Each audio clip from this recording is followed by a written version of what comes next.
পরে আমি খুব অসুস্থ হয়ে পড়ি। আম্মু বলে, এত অসুস্থ, কারণটা কি? আমি বুঝলাম না। মা, তুমি আমারে বলো, তোমার কি হয়েছে? চাচ্চুকে বলি, কি চাচ্চু, কি বলবা বলো। চাচ্চু আমাকে বলে, আচ্ছা পরে বলমুনে, পরে কোনো এক সময়। এভাবেই একদিন আমরা ঘুরতে যাই। আম্মু আব্বু সবার কাছ থেকে বিদায় নিয়ে 3 দিনের জন্য অনেক দূরে ঘুরতে যাই। আসসালামু আলাইকুম। আমার নাম মেঘলা। আমার দেশের বাড়ি টাঙ্গাইল। আমি আজকে আমার জীবনের কিছু কথা নিয়ে এসেছি আপনাদের মাঝে, যা সারা বিশ্বকে জানাতে চাই। কেন জানাতে চাই জানেন? কোনো নারী যেন কখনো আমার মতো এরকম সর্বনাশ না হয়। এজন্যই আমি সারা বিশ্বকে, সারা পৃথিবীর মানুষের সামনে আমি এই গল্পটি তুলে ধরতেছি। যদি আপনারা বলেন, কেন এই মেয়েটা এই কথা বলল, সারা বিশ্বকে জানাচ্ছে, আমি বলবো, কেন জানাচ্ছি জানেন? এই কারণেই জানাচ্ছি, কখনো কোনো চাচা তার ভাতিজিকে যেন এমনটা না করে। কেননা চাচারা হলো বাবার মতো। কেউ কি নিজের সন্তানের এত বড় ক্ষতি করে? তাহলে কোন সন্তান তার বাবাকে বিশ্বাস করবে? এই কারণেই সেই সব চাচাদের উদ্দেশ্যে বলতেছি আমি আমার জীবনে কিছু বাস্তবতা, আমার জীবনে কিছু সত্য ঘটনা, সত্য কাহিনী, সত্য কথা আপনাদেরকে বলছি। কিন্তু দুঃখের বিষয় একটাই, এমন চাচা যেন কারো কপালে না জুটে, যে চাচা বাস্তির এত বড় ক্ষতি করতে পারে, যে চাচারা বাস্তির এত বড় সর্বনাশ করতে পারে।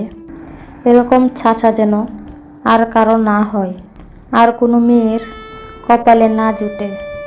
অনেকটাই সুখে ছিলাম। ফ্যামিলি, মা বাবা ভাই বোন, মায়ের সঙ্গে, চাচা চাচির সঙ্গে, দাদা দাদি, সবার সঙ্গে অনেক ভালো ছিলাম।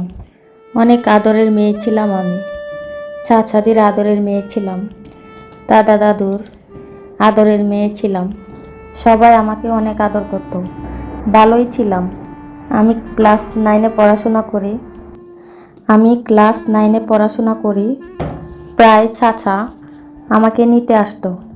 আমাকে স্কুলে টাকা দিয়ে যেত, বিভিন্ন ধরনের খাবার কিনে দিত, কিংবা কোনো কিছু খেতে চাইলে আমার পছন্দের জিনিস কিনে দিত।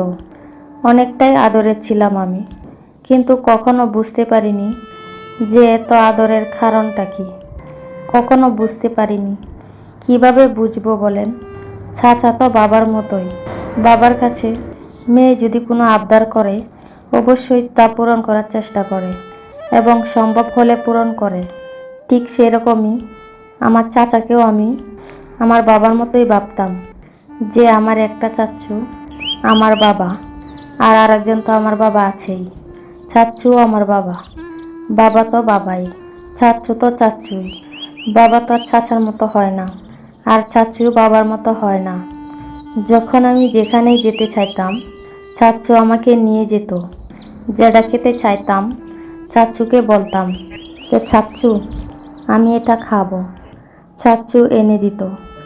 যত রাত্রি হোক, চাচ্চু বাহির থেকে এসে আমার সঙ্গে দেখা করত। আমাকে আম্মু বলে কপালে চুমু দিত। খুব ভালোবাসতো চাচ্চু আমাকে, খুব। অনেকটাই সুখে ছিলাম আমি। কিন্তু এমন এক দিন আসে, এমন এক পরিস্থিতি আসে, যার কারণে চাচ্চু হয় আমার পথের কাঁটা এবং শত্রু। কি কারণ জানেন? একদিন আমি চাচ্চুকে বলি, চাচ্চু আমার না ভালো লাগতেছে না জানো, আমার না দূরে কোথাও ঘুরতে ইচ্ছা হচ্ছে, তুমি নিয়ে যাবা আমাকে? তখন চাচ্চু বলে, তুমি দূরে ঘুরতে যাবা? আমি তখন বলি, হ্যাঁ চাচ্চু আমি যাব, আমাকে নিয়ে যাবা? তখন চাচ্চু আমাকে বলে, হ্যাঁ নিয়ে যাব না কেন, তুমি আমার কাছে আবদার করছো, আমি আবার নিয়ে যাব না? অবশ্যই নিয়ে যাব। পরে চাচ্চু আমাকে বলে, তোমাকে একটা কথা বলবো আমি, তুমি রাখবা? চাচ্চুকে বলি, কি চাচ্চু, কি বলবা বলো। চাচ্চু আমাকে বলে, আচ্ছা পরে বল মনে, পরে কোনো এক সময়। এভাবেই একদিন আমরা ঘুরতে যাই। আম্মু আব্বু সবার কাছ থেকে বিদায় নিয়ে 3 দিনের জন্য অনেক দূরে ঘুরতে যাই। কেন, অনেক আদরের ছিলাম তো। বাবা মা তখন বলে, আচ্ছা ঠিক আছে, যেখানেই যাও সাবধানে যেও, সাবধানে থেকো। আর চাচুকেও তখন বলে, তোমার ভাতিজিকে একটু সাবধানে রেখো, অত দুষ্টামি একটু বেশি করে, তুমি তাকে চোখে চোখে রাখো। তখন চাচু বলে, তুমি চিন্তা করো না ভাবি, আমি ওকে সাবধানেই রাখবো। এরপর 3 দিনের জন্য আমরা ঘুরতে চলে যাই রাঙ্গামাটিতে। সেখানে চাচ্চু আমার সাথে যা করলো আমি কখনোই ভাবতে পারিনি যে এটা আমার চাচ্চু নাকি অন্য কেউ। না জানি কোনো হিংস্র বাঘের মুখে পড়ছি, এরকম মনে হয়েছিল আমার। ঘোরা শেষে সারাদিন ঘোরার পর বিকেলবেলা চাচ্চুকে বললাম, আমরা কোথায় ঘুমাবো? তুমি চিন্তা করো না মামুনি, আমরা হোটেলে ঘুমাবো। তখন চাচ্চু হোটেলে একটা রুমে বুকিং করে। তখন রুম বুকিং করার পর তখন আমি চাচ্চুকে বললাম, চাচ্চু আমরা এক রুমে আমরা কিভাবে ঘুমাবো? তখন চাচ্চু বলে, তুমি খাটে শো, আমি নিচে শুই। একথা বলে আমি শুয়ে পড়ি। কিছুক্ষণ পর প্রায় ঘুমিয়ে পর্ব একরকম অবস্থা। হাত দিয়ে দেখি চাচ্চু আমার পাশে। চাচ্চু তো বাবার মতোই। তখন আমি আর কিছু বলি নাই, কিছু বলিনি এবং কিছু মনেও করিনি। শুধু বললাম, চাচ্চু তুমি আমার সঙ্গে ঘুমাবা? চাচ্চু বলে, হ্যাঁ আম্মু, আমি তোমার সঙ্গেই ঘুমাবো। আমি তখন বললাম, আচ্ছা ঠিক আছে, আমরা আজকে একসঙ্গেই ঘুমাবো। এই কথা বলে রাত 2টা 2:30টার দিকে চাচ্চু আমার গায়ে হাত দেয়। গায়ে হাত দেওয়া মাত্রই আমার ঘুম ভেঙে যায়। তখন আমি চাচ্চুকে বলি, চাচ্চু তুমি কি করতেছ? চাচ্চু আমাকে বলে, একটা পোকা পড়ছিল তো তাই, তুমি ঘুমাও। আমি বললাম, আচ্ছা ঠিক আছে, তুমিও ঘুমাও। একথা বলে সেদিন রাতে আর কিছু হলো না। চাচ্চু একটু ভয় পেয়ে গেছিল মনে হয়, এজন্যই আর কিছু বলল না, ঘুমিয়ে পড়ল। পরের দিন সারাদিন অনেক মজা করলাম, আনন্দ করলাম। আম্মুর সঙ্গে কথা বললাম, আব্বুর সঙ্গে কথা বললাম, ছোট ভাইয়ের সঙ্গে, ফ্যামিলির সবার সঙ্গে কথা বললাম। কিন্তু রাতের বেলা কখনো ভাবিনি সারাদিন এত হেসে খেলে দিনটা যাবে। কিন্তু এই রাতটা এমনই একটা রাত, মনে হয় কোনো হিংস্র বাঘের মুখে কোনো হরিণ বা যে কোনো প্রাণী পড়ছে ক্ষুধার্ত বাঘের সামনে, যাকে ছিঁড়ে ছিঁড়ে খায়। তেমনি ক্ষুধার্ত একটা বাঘ, সেরকমটাই ছিলাম আমি চাচ্চুর খাবার। চাচ্চু সেদিন যেটা করলো, রাতে খাওয়া দাওয়া করার পর যখন ঘুমাতে যাব, চাচ্চু একটা ড্রেস এনে বলে, তুমি আজকে এটা পরে ঘুমাও। পরে বললাম, আচ্ছা ঠিক আছে। পরে এটা আমি পরলাম, পরে শুয়েছি। শোয়ার কিছুক্ষণ পর চাচ্চু আমাকে বলল, আজকে তোমাকে একটা কথা বলবো, তুমি রাখবা বলো? আমি বললাম, হ্যাঁ চাচ্চু, তুমি বলবে আর আমি রাখবো না? বলো কি কথা? তুমি কোনো দিন কাউকে বলবে না তো? আমি বললাম, আচ্ছা বলবো না, বলো কি কথা বলবে? তুমি এরকম কথা বলতে পারো চাচ্চু? আমি কাউকে বলবো না, আম্মুকেও বলবো না, আব্বুকেও বলবো না। চাচ্চু বলে, আচ্ছা ঠিক আছে, তুমি দেখো আমি কি করি।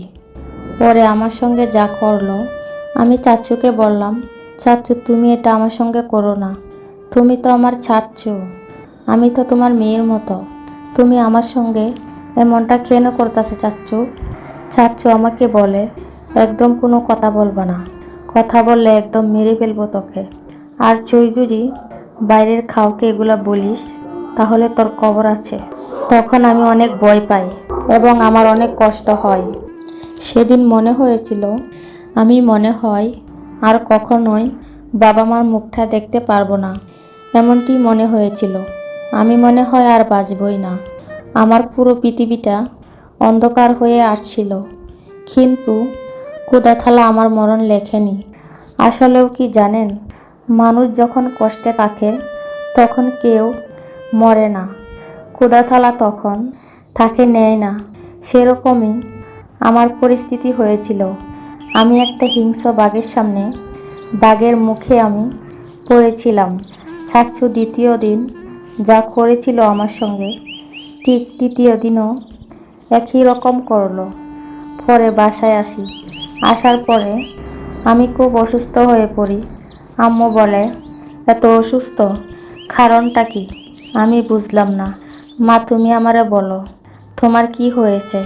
পরে মাকে আমি সব কথা বুঝিয়ে বলি। মা, আমি আর চাচ্চুর সঙ্গে কোথাও যাব না। মা বলে, কেন মা, কি হয়েছে তোর? তুই আমাকে বল। সব ঘটনা খুলে বলার পর মা আমার অজরে কান্না করে।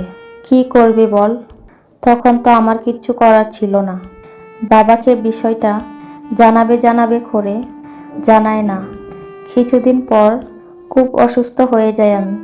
তখন বাবাকে বিষয়টা জানাই আম্মু। জানানোর পর ফ্যামিলিতে অনেক বড় ঝগড়া হয়। আমাদের ফ্যামিলিতে অনেক বড় ঝগড়া হয়। চাচুদের সাথে বর্তমানে আমাদের কোনো সম্পর্ক নেই। কিন্তু কি এমন অন্যায় করছিলাম আমার চাচুর সাথে? আমার মনে এই প্রশ্নটা আজও জাগে। আমার মাথায় এই প্রশ্নটা আজও ঘুরে। কেন চাচু আমার এত বড় সর্বনাশ করলো?